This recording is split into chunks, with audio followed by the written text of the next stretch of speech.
আসসালামু আলাইকুম। যাদের স্বপ্ন আইন পেশায় ক্যারিয়ার করবেন তাদের জন্য প্রথম যে ধাপটি অতিক্রম করতে হবে তা হচ্ছে আপনার বার কাউন্সিল তালিকাভুক্তি এমসিকিউ পরীক্ষায় পাশ করতে হবে।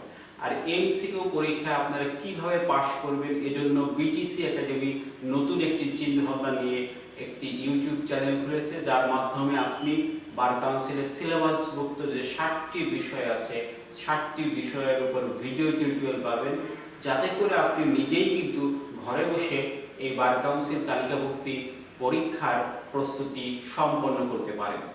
তো চলুন আজকে আমরা বার কাউন্সিলের যে 60টি বিষয় আছে তার মধ্যে অত্যন্ত একটি সহজ বিষয় এবং যার থেকে 5টি প্রশ্ন আসে, সাধারণত 2 বছর এলোমেলো হয়, অর্থাৎ 5-6টি প্রশ্ন যার থেকে আসবে।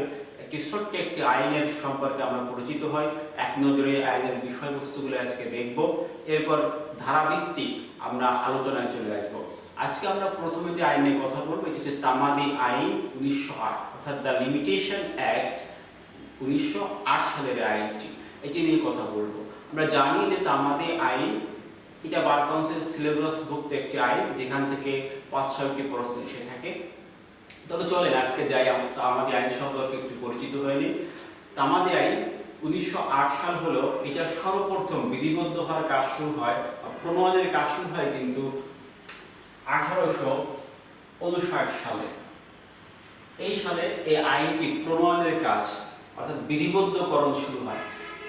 এর ঠিক 3 বছর পরে অর্থাৎ 1862 সালে এই সর্বপ্রথম তামাদি আইন এটি কার্যকর করা হয়। এটি কিন্তু বর্তমান যে তামাদি আইন আছে এটি নয়, এটি হচ্ছে সর্বপ্রথম যে আইনটি ছিল সে আইনটি কার্যকর করা হয় 1862 সালে। এই যে মূল যে বিষয়গুলো আছে এখানে এক নজরে আমি তামাদি আইন সম্পর্কে বলছি, এখান থেকে কিন্তু আপনাদের কয়েকটি প্রশ্ন চলে আসবে। অতএব এই ভিডিওটি আপনি একটু সুন্দর করে একদম মনোযোগ সহকারে দেখতে হবে। এখন দেখেন এই বর্তমান যে তামাদি আইন আমরা দেখছি যে লিমিটেশন অ্যাক্ট 1908 লেখা, ঠিক আছে? তাহলে কি হচ্ছে, এই 1908 সালেই কিন্তু বর্তমান আইনটি প্রণয়ন করা হয়। এজন্য এই আইনের সাথে 1908 এই সালটি লেখা রয়েছে। তাহলে যদি পরীক্ষায় এরকম কোনো প্রশ্ন আসে যে তামাদি আইন কত সালে প্রণয়ন করা হয়, তাহলে উত্তর অবশ্যই আসবে যে 1908 সালে প্রণয়ন করা হয়, কারণ এই আইনের সাথে কিন্তু আপনার ওই 1908 যে সালটি এটি রয়েছে। এরপরে দেখেন 1908 সালে প্রণয়ন করা হলেও ঠিক এর 1 বছর পরে অর্থাৎ 1909 সালে এই আইনটিকে কার্যকর করা হয়। 1909 সালের 1 জানুয়ারি অর্থাৎ 1 জানুয়ারি, আপনারা ডেটটাও মনে রাখবেন, 1 জানুয়ারি এই আইনটিকে কার্যকর করা হয়। অর্থাৎ 1909 সালের 1 জানুয়ারি থেকে কিন্তু এই আইনটি বাংলাদেশে কার্যকর লাভ করে, অর্থাৎ আইনটি চালু হয়েছে। এখন দেখেন এই আইনের মোট ধারা ছিল, পূর্বের যে মূল আইনটি এই আইনে এর ধারা ছিল 32টি ধারা ছিল, কিন্তু বর্তমানে কিন্তু 32টি ধারার কার্যকারিতা নেই। তাহলে কি বিষয় দাঁড়ালো, বর্তমানে আইনের 29টি ধারা। এখানে কিন্তু প্রশ্ন আসে যে তামাদি আইনের ধারা কয়টি, তখন প্রশ্নের উত্তর হবে 29টি ধারা। কিন্তু এই 1909 সালের যে আইনটি এখানে ধারা ছিল টোটাল সর্বমোট 32টি। এখানে দেখেন তাহলে রিপিল হলো, বাতিল হলো কোনগুলো, 30, 31 এবং 32। এই তিনটি ধারাকে বাতিল করা হয়েছে। যদি এভাবে প্রশ্ন আসে যে তামাদি আইনে কয়টি ধারা বাতিল করা হয়েছে বা রিপিল করা হয়েছে, তাহলে উত্তর আসবে 3টি ধারা। সেই 3টি ধারা কি কি?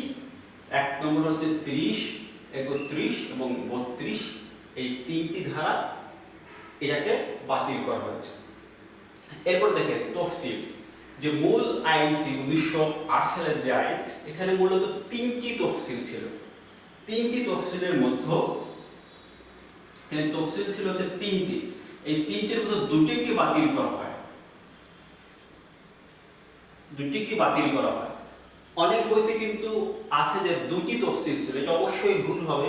মোট তফসিল ছিল 3টি এবং এখান থেকে বাতিল করা হয় দুইটি তফসিল অর্থাৎ 2 ও 3, এই 2 নং এবং 3 নং যে দুটি তফসিল রয়েছে এই দুটি তফসিলকে বাতিল করা হয়। তাহলে দেখা যাচ্ছে বর্তমানে কার্যকর রয়েছে কিন্তু মাত্র একটি তফসিল।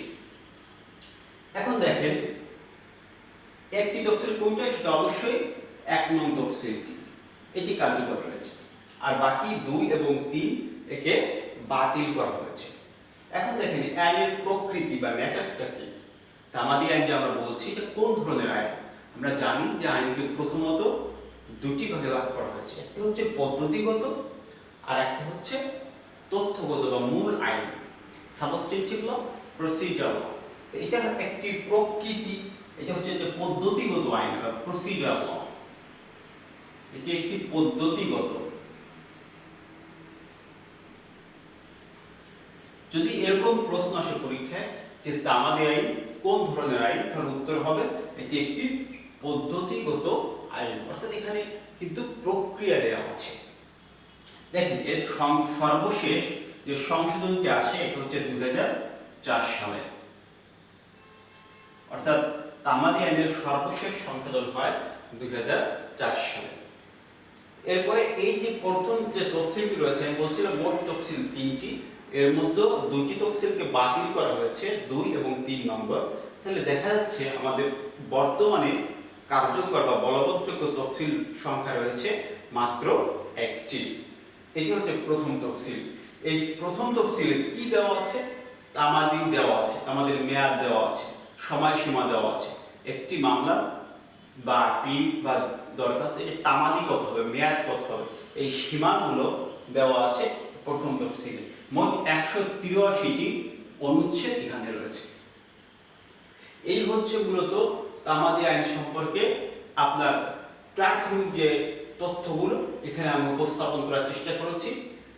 এরপরে আমরা যে 29টি ধারা আছে এই 29টি ধারা ভিত্তিক আলোচনা করব।